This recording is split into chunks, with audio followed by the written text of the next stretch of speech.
I did a little bit. It's a little bit longer. So, good evening, ladies and gentlemen. For those who do not know me, I am the best man, and I am honored to be the best man because I am John's brother tonight. And let me repeat that. John finally has admitted that I am the best man tonight. First, before I start, I'd like to thank my parents, Hank and Eileen, and Kevin and Jen for being able to put this evening, this wedding together and make it possible.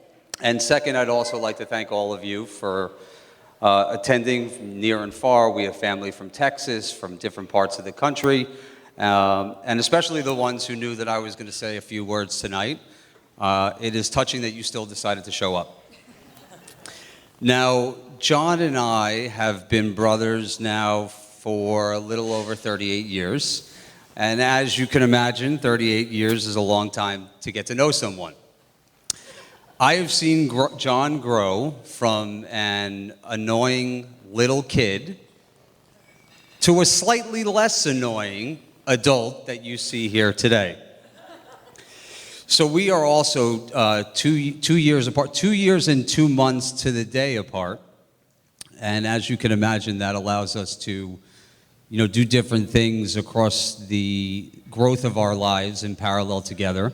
Experience life's journeys together, share the same interests together, and what we've done over the course of our educational institutions from elementary to high school, whether it was baseball or hockey or soccer, we were extremely competitive, as you can imagine.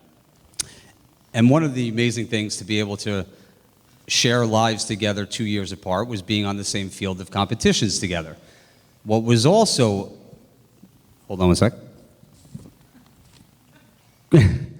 Great to be is I had a front row seat to him finishing in second place. So when it came to me and him, John never wanted anything.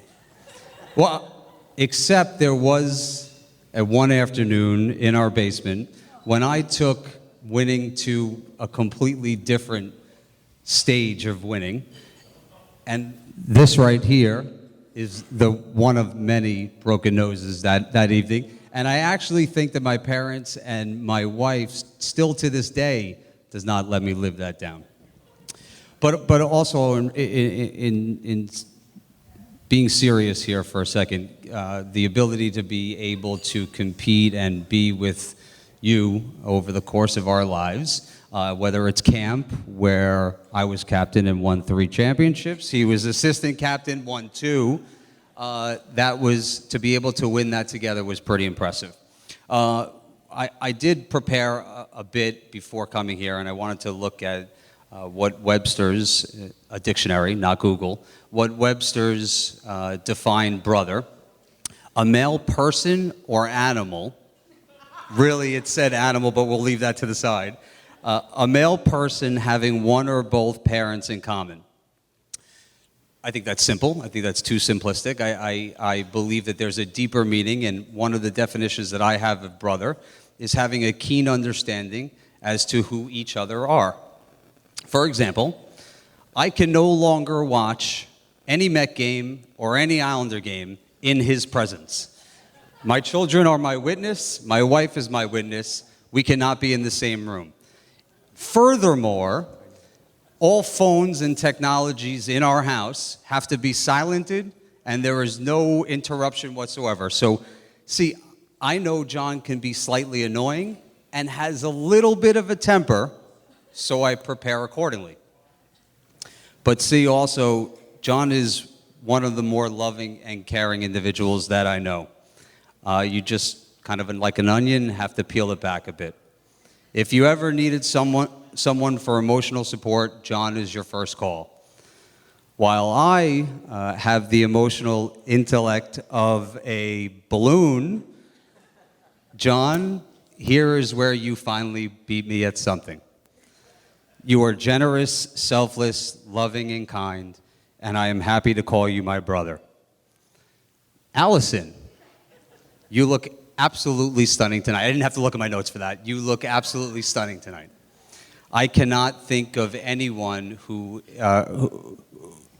would be better wife to my brother, and a better addition to my family. I feel like, and I truly do mean this, I feel like I am gaining a sister and losing a brother, not in a bad way, because there are mixed emotions. There's joy, there's happiness, and there's relief. Good luck, Allison. No backsies. 2 seconds. So I am 2 paragraphs. A motto that has served me well: marry up. Clearly, John, you have done this well. So as this was my first best man speech and likely to be my last, I admittedly was a bit nervous and unsure as to how long this should typically be. So I did take some advice, I did some research, I spoke to friends and family, and the general consensus was this: the speech should not go on longer than the bride and the groom, you know. And seeing as I basically took 2 minutes of your time, I'm now in overtime, what I would like to do is raise our glasses to love, to life, to laughter, and happily ever after, Mr. and Mrs. Jonathan Sowitz. L'chaim.